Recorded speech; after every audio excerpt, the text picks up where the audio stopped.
Hey, hope you're doing well. Andy here with another car review, and in this video I'm going to be talking about the Mercedes-Benz CL63 AMG and how it was a step in a different direction for Mercedes. In addition to that, I'll share my thoughts on all the ins and the outs of this CL63 and whether it's a car to consider in today's market. So let's get started with this review of the Mercedes-Benz CL63 AMG.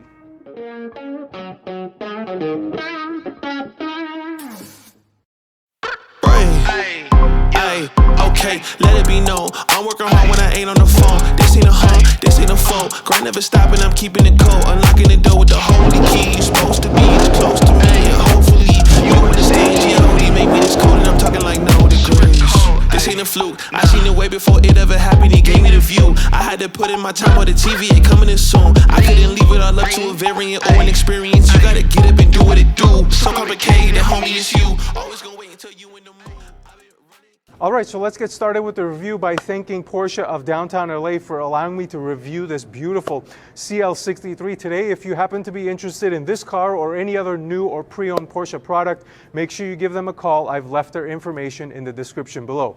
Now, let's start the review off with a quick history lesson on the Mercedes CL class. It was produced for 3 generations, the first one debuting in 1992, followed by a second gen with a sleeker circular headlight design, and finally wrapping it up with a third generation, which is what I've got today, that ran through model year 2014 and eventually was replaced by the S-Class coupe. Alright, so now let's talk about the exterior design of the CL63, and this was quite an interesting time for Mercedes because they were just transitioning away from their very popular circular headlight design to this, which is much closer and was an evolutionary step closer to what their cars look like today. But looking at this CL63 with its long coupe body, it has an extravagant and luxurious look to it while also having that sporty AMG edge.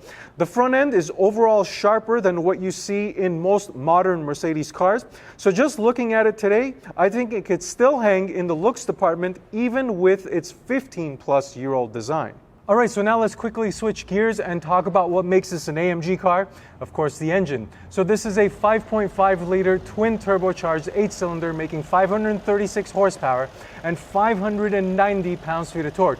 It's mated to a 7-speed automatic transmission, and it's putting power down to the rear wheels only. Now, there was an additional AMG performance package codenamed P30 that changed the engine mapping and turned up the boost, which increased the output to 536 horsepower and a monstrous 664 pounds-feet of torque.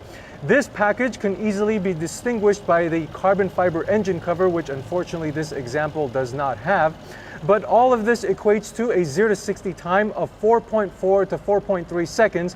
But the CL63 also weighs 4,900 pounds as a coupe, which is basically the same weight as the Alpina B7 sedan that I reviewed a couple weeks ago. But of course, that's not a surprise because the CL coupe basically sits on the same chassis as the S-Class sedan from the same generation. Now, one sad dose of reality I got when I was researching the Mercedes CL is that there are 6 different engines available throughout its life cycle, one of them being the legendary 6.2-liter naturally aspirated V8. But in general, there were 4 different V8s available in addition to 2 12-cylinders. Now, it would basically be a crime if a car manufacturer had this many high-cylinder, high-displacement engines nowadays, but it was a sad dose of reality remembering that these type of days existed at a certain point and now they're basically going away. But not to end it on a sad note, so let me take you around to the back so you can listen to what this V8 sounds like.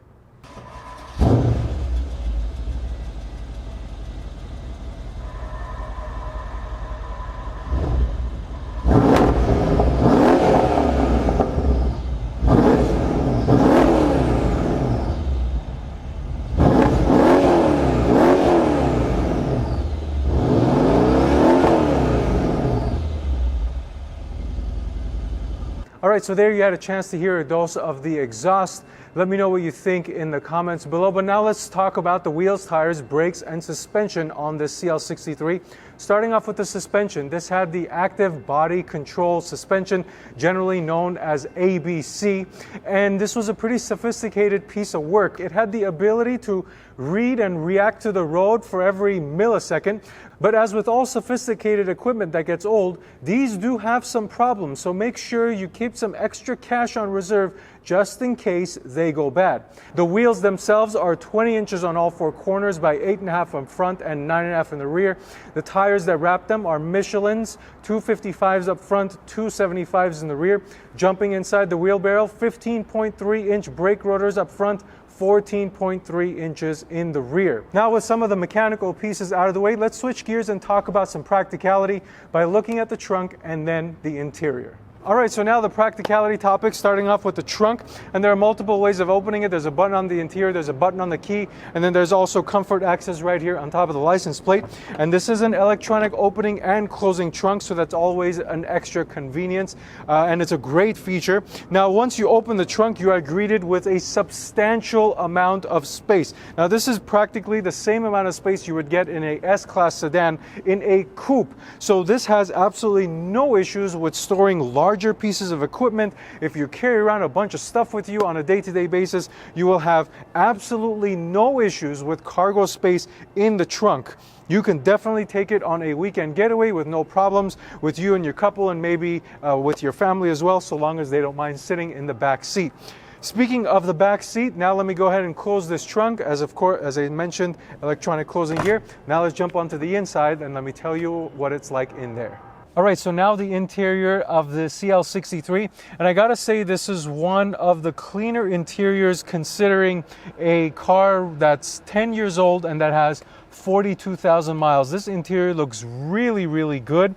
Sans some of the wear on the seats that is expected, of course, in a 10-plus-year-old car. Now, some of the details, starting off with the quality. This is a top-notch quality. All of the leather feels really, really soft. It's soft touch everywhere on the door panel, on the dash, where my knee rests is soft touch. The seats are really nicely cushioned. The leather looks really, really rich in here as well, considering that it's a 10-year-old car. Still looks really nice. This wood here, this piece of wood that goes across the air conditioning vent and the aircon buttons down here into the center console looks really, really good, and it feels very luxurious in here and actually very period-centric. There aren't many screens. There's the one infotainment screen that is showing its age. I'll talk about the tech here in a second, but from a quality perspective, this thing is well put together, and you can tell it's an example of it in this 10-year-old car. There are no squeaks, there are no rattles. Everything still looks good. Now, the next thing I want to talk about is the space in here. So this being a coupe, of course, this is on the larger end of coupes, built on a S-Class sedan chassis. So naturally, it feels very spacious in here. I don't see any issues with two people. I did sit in the back behind myself. It isn't a sedan level back seat, but it is on the better end of what you would expect in a coupe.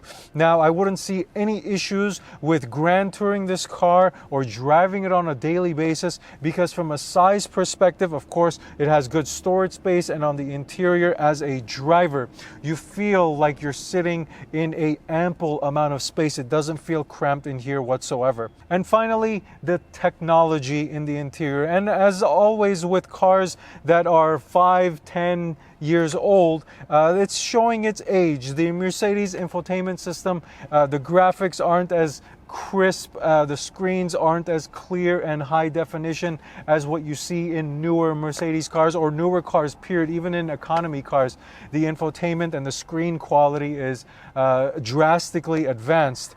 And then out in front of you, you do have a LCD gauge cluster, but it is a hybrid system where you've got analog gauges as well.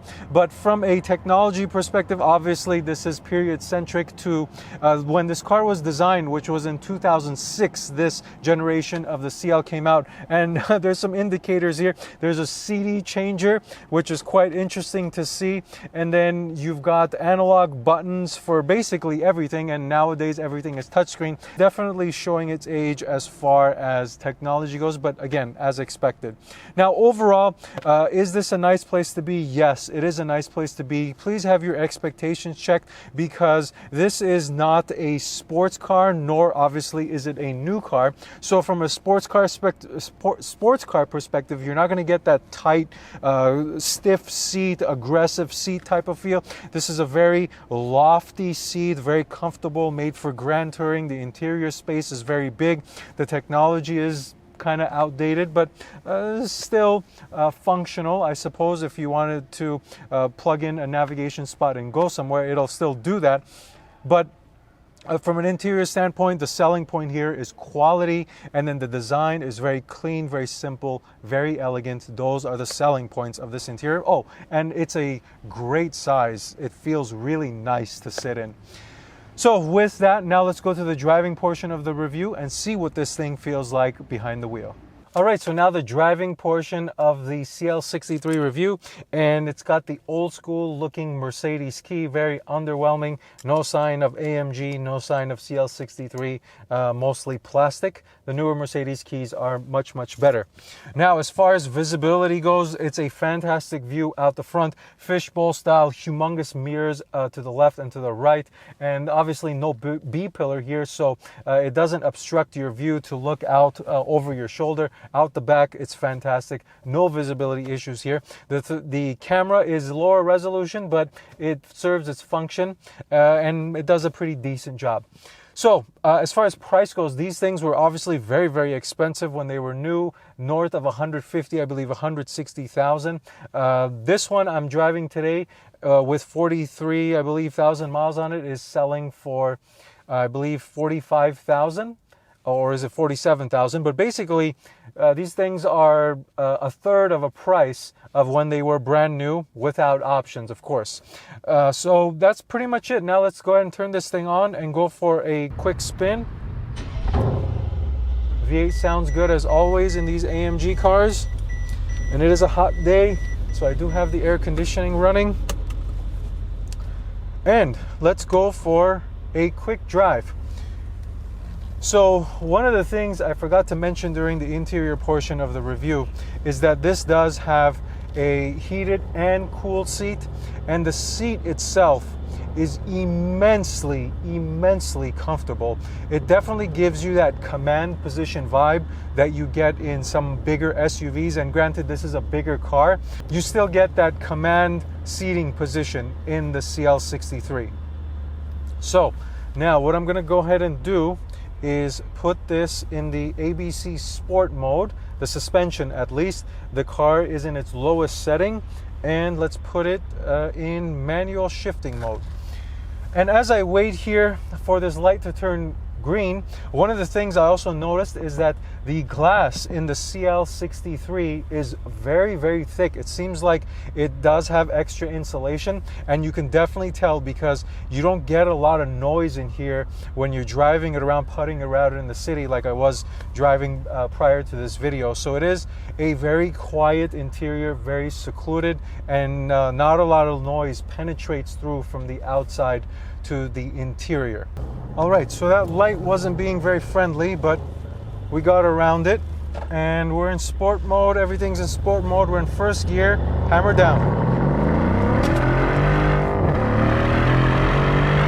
Oh, this thing really moves. Oh, wow. And I'm going a very fast speed. Let's give it some more. You can definitely feel the weight in this thing, but it does have significant pull in the upper RPM range when it gets going. Now, what I mean by that is when I initially floored it in first gear, you can definitely feel the car is heavy and it's trying to pull itself out. Take it out of manual shift mode. All right, so yeah, you can definitely feel the car trying to pull itself, And also because it's a twin turbo engine, the turbos are spooling up and getting that max power. But once you're in that second gear, this thing pulls in the higher RPM range and gives you a great sensation of speed. Is it sports car fast? Is it gonna blow your head off fast? No, it's not. But it is properly fast, and one of the things about it, it's very smooth and it's very stable when you put the hammer down. So let me give you another pull here since I'm gonna, oh, never mind, yellow light. Now, let's talk about the transmission, because I do think that it is somewhat of a shortcoming in this car, and for two reasons. Number one, it doesn't shift as fast as the newer double clutches or even the newer automatics, and of course this is a 10-year-old transmission.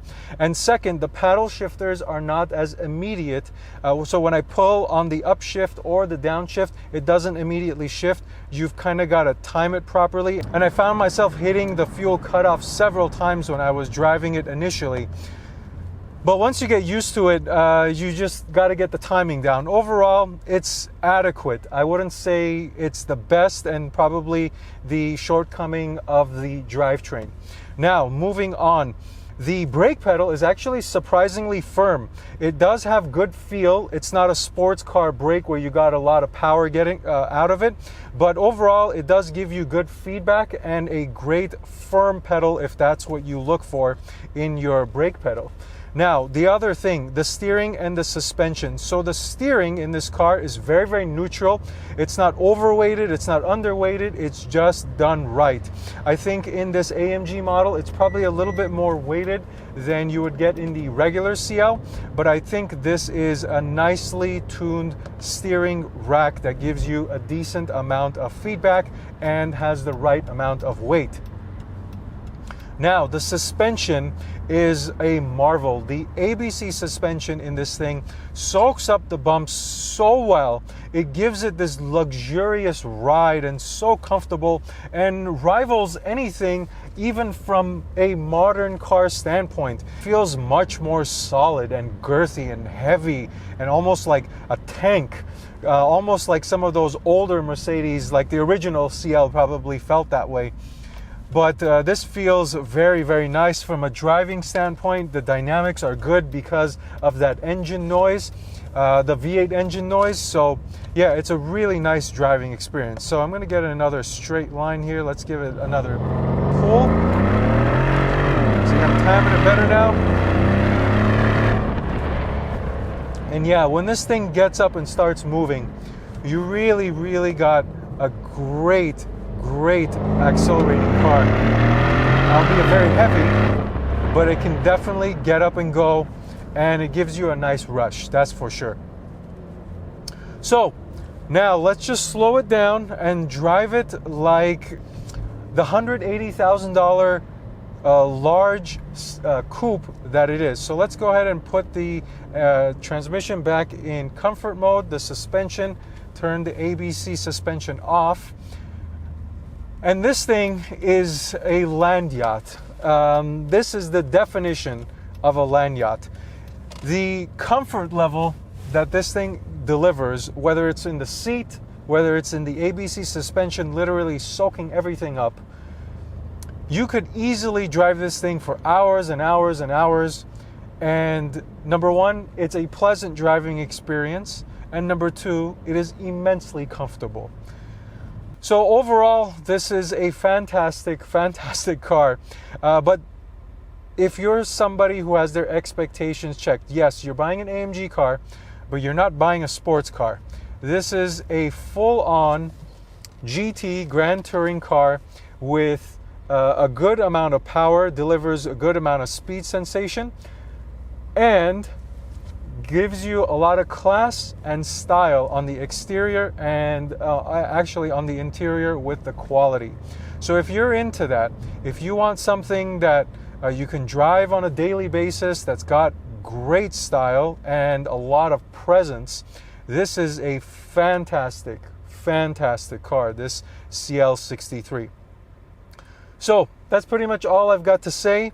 If you have any other questions, I know I probably didn't answer everything, so please leave me a comment down below.